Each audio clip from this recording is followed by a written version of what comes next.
Hi Simone, so I'm looking at this animation. This is a head turn with take cartoony. So in the meantime, since the last time this went into splining, I think the first part of the animation is more successful than the second part for sure. So now let's see what we can do in this respect.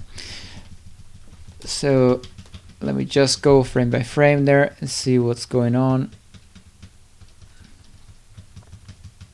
So one thing I noticed as I animated, usually as I animate, is that very often we keep a pose for just one frame thinking that's enough to read it.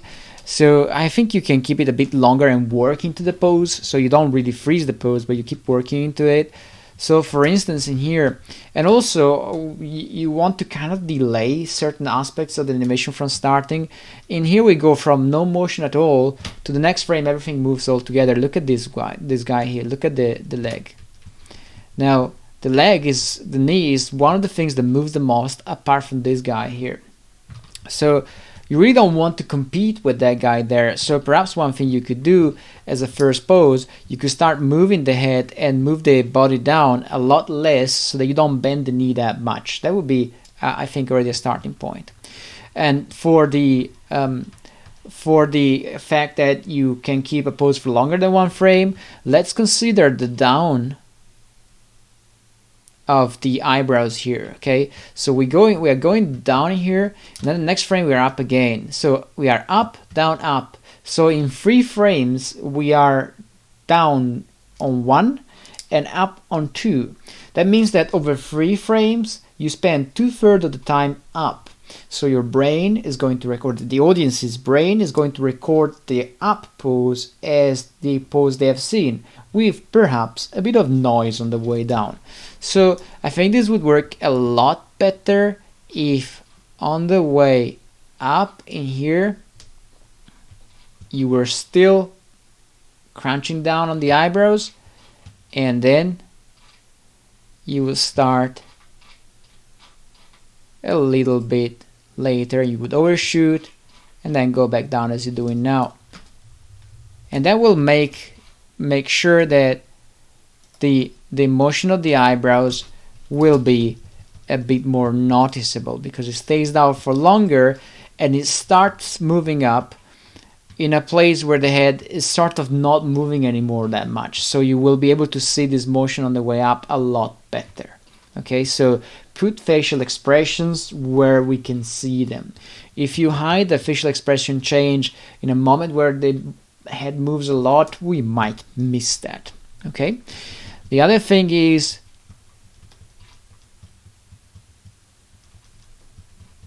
I feel like the arc of the pelvis is sort of working, but also a bit strange, because it seems to me that you're going down this way and then you just go diagonally this way, so there's no arc there. See that? And then you lock in place. Can't you overshoot a bit with the pelvis and then come back? Can you not also follow a deeper arc with the pelvis? That would make the animation look nicer. The other thing is the tail. So I think what you can do in here on 25 is you can have the tail a bit more, the tip of the tail a bit more delayed, so that as it goes, and plus it's going,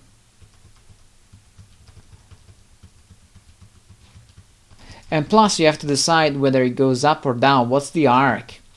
So you go down, so we'd expect the tail to be up there, right? To stay up, delayed, and then it will go down lower, and this pose is sort of okay.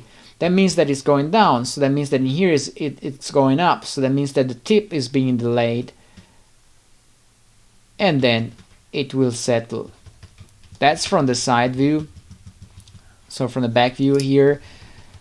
And then you will see that in here will make more sense, because right now it's just doing a straight line in that direction.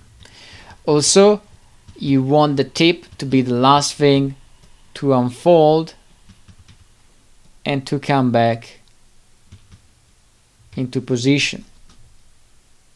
Okay, so that you keep the character a bit more alive. So these are the main elements I see in here that could do with a bit more love, so to speak.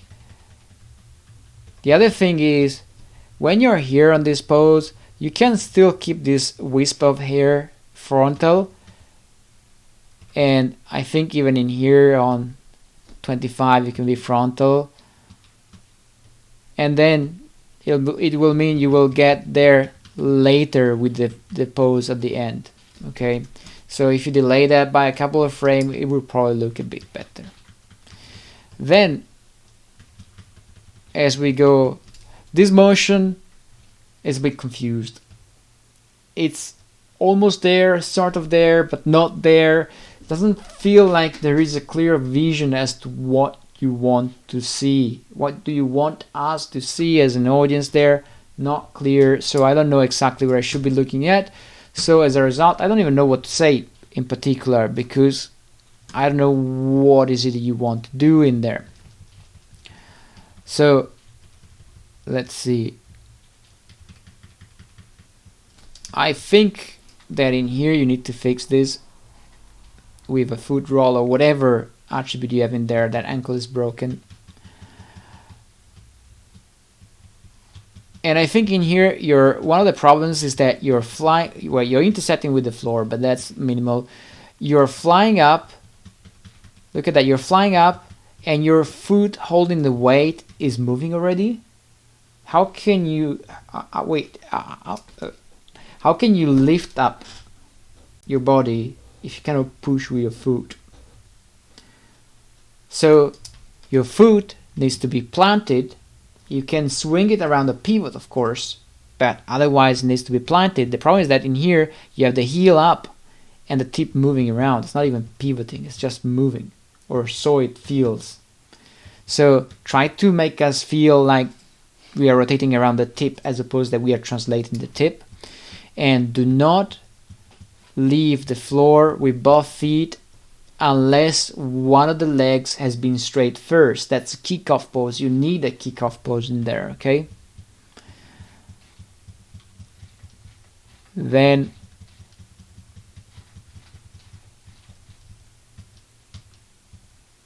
and then in here, I mean, this really feels like a contact pose. So the next frame, you really want to be down already with most of the foot and perhaps the tip being a bit up, okay?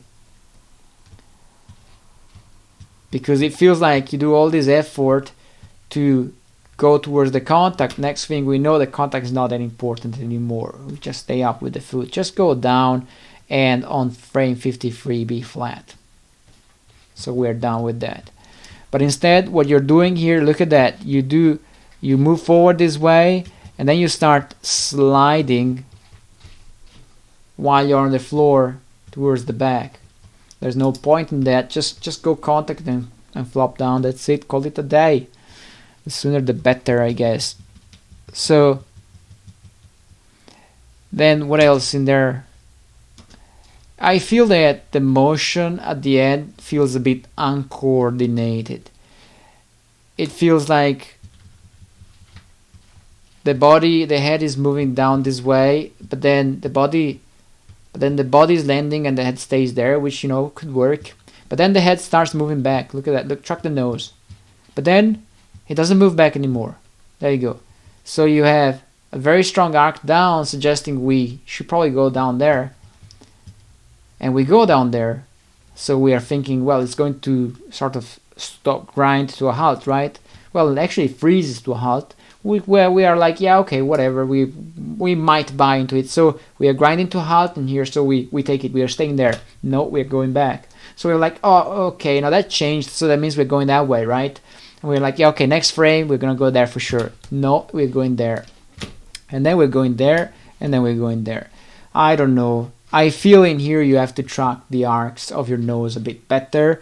I think if you're going down that fast, you probably can ease and have the foot, have the head a bit lower there, so that you don't cut to a halt by having a key here, one here, and the next one again here, but rather something like this, so that you go and you slow down. And then as you come back up, you want to decide what is it you want to do as an arc, okay? But definitely not come back up with one frame very quickly and then stop and go the other direction. That doesn't work for us. So, and then I'm not really understanding what the nose is doing here, because if you think of it, the nose is going here to the left. See that? And then it goes to the right, and then it goes to the left again. Can you see that motion, which is very juggy there? So please make sure you clean that up, because it doesn't look good.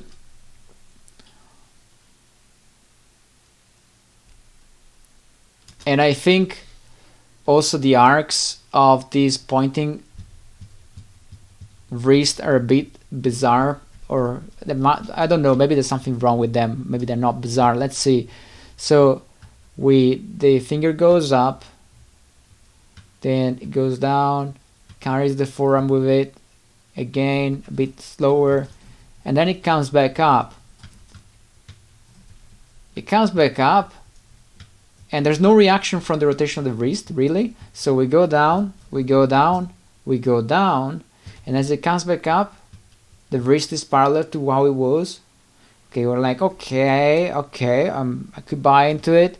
But then we expect to go up, right? No, we're going this way. And if you look at the arc, again, my last feedback was you probably need to track your arcs in 3D. And my feedback today is you need to track your arcs in 3D, because if this is the arc from the top view of that hand and it goes that way, right? Then you would expect some sort of movement to counteract all that push that you gave that way. And instead what you're doing there is you go here very fast, and then you just rotate and you don't go any further past this line.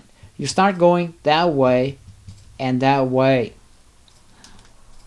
You can, of course, because you can do anything, but if you want to control the quality of your splining, you probably don't want to do it.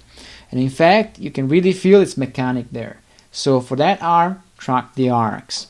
You might find that you can count to a halt a bit earlier if you do that. Right now, you're not tracking the arcs, the animation looks mechanic. And it's noticeable from any point of view. It's noticeable here, it's noticeable here, and it's noticeable here. So, and if I notice it in 3 views, whoever is going to watch this animation is going to notice that as well. And they're going to think that you either don't know or you don't think it's important. So be careful, because that sends the wrong message, in my opinion. So then I am not very sure of treating the tail as something so rigid in the end. It looks like a stick which has a curvy shape, so it goes down that way. I mean, I would kind of expect it to go down that way, and then it could go down, and as it comes back up, you start to do something that makes sense, but then all of a sudden you bend it in just one frame and it becomes made of stone there. I don't know, I would kind of expect it to come up a bit more gently that way and then come back down this way. Right now I don't know why you have that. If you're trying to be super rigid with your springy motion, fine with me. But then I want to have the same thing all over the place, not just the tail. I mean, it needs to be a character-wise attitude, not just the tail. Otherwise, it just looks like you didn't think of it. So,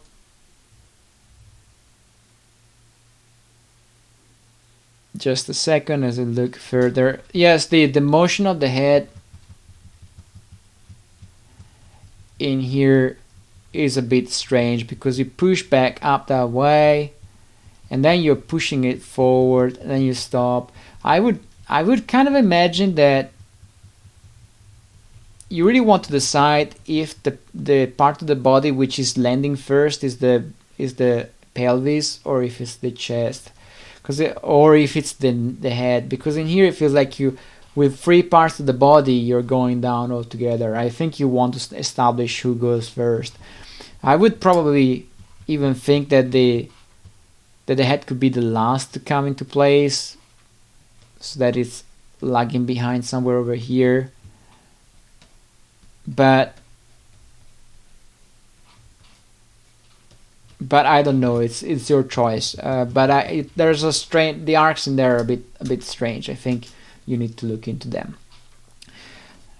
For the motion of the arms, let's see what the arcs are there. So let's start with the right one. Right now the problem is that we can't really track either arm, and we don't really understand which arcs they're doing. So you have 2 problems there.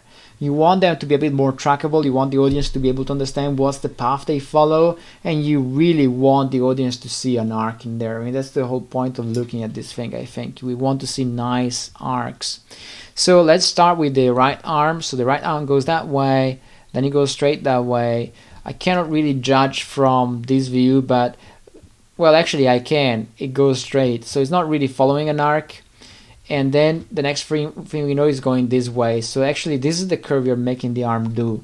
And that's not a good beginning, unfortunately. I mean, as I said for the last feedback, track your arcs in 3D. It's going to make a difference. So, and then it goes straight that way, and then it moves out. So your current arc is this way, from the top.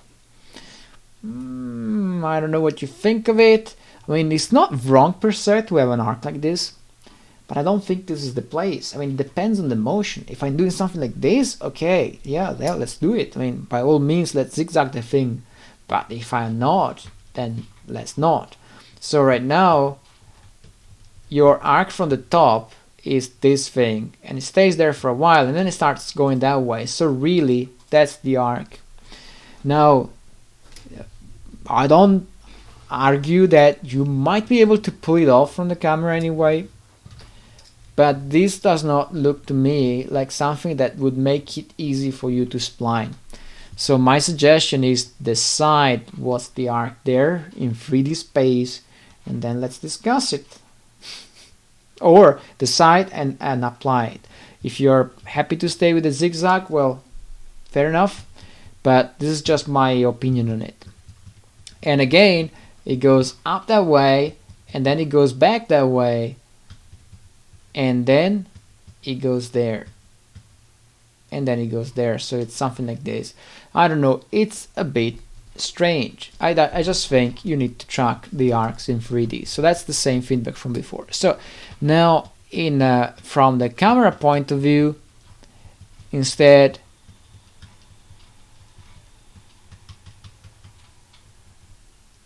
I think if possible you could try going this way as you leave the back of the body,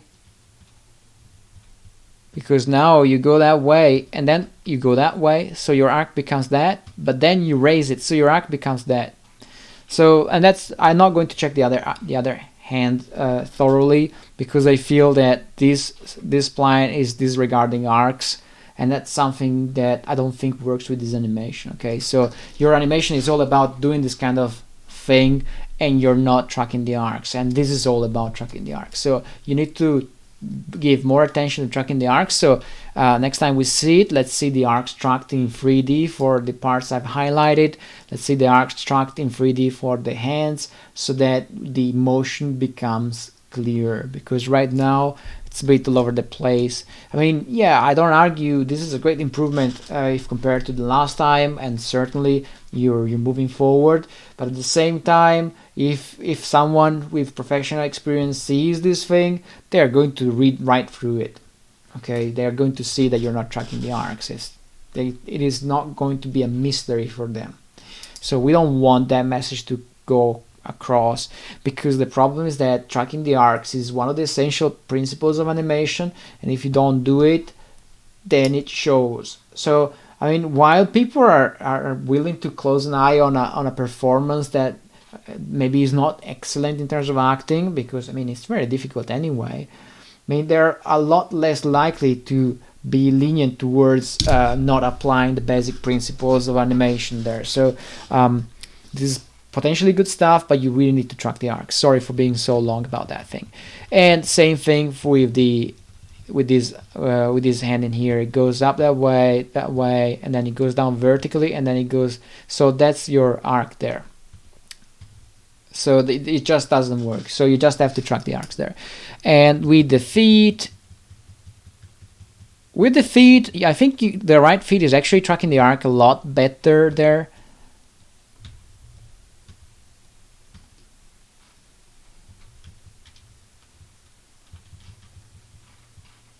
Apart from this last pose in here, I think this last pose needs to be either a bit higher, but certainly a bit more to the right, somewhere over there. And then you can go down this way, and you can't contact flat. Not with this animation. I think you need to contact that way with the foot up, and then you go down flat. Okay, so I think the arc there works a lot better with the right foot, but you really need to keep an eye on the arc throughout. Okay, so you want to do something like this, I guess. Maybe this is a bit too much out. Perhaps this could be higher now. And then the left foot, we said that you cannot leave the ground before the kickoff pose with that foot. And the left foot, well, once you will have done the kickoff pose, you will know what arc to do. Because in here I feel like you're doing this as an arc, which is a straight line going up, and then you're doing this. And if this is splining, oh yeah, you're moving up vertically, and then you go down straight. You know, again, you can do it. I mean, there's no rule saying you can't have this kind of pattern there, but it depends on what you need to do. And I think in this situation, you'll be better off if this looked a bit like an arc. It doesn't have to be very broad, but certainly we don't want right angles. So in here, you're either missing spline, so your curves are not designed to give you arcs, or you're missing breakdowns, or both. So usually you can put a breakdown in here and a breakdown in here and maybe a breakdown in here to make sure that you are also following an arc in there. That's what I would do, but you can also use curves, whichever way is faster for you, but track those arcs. Okay, so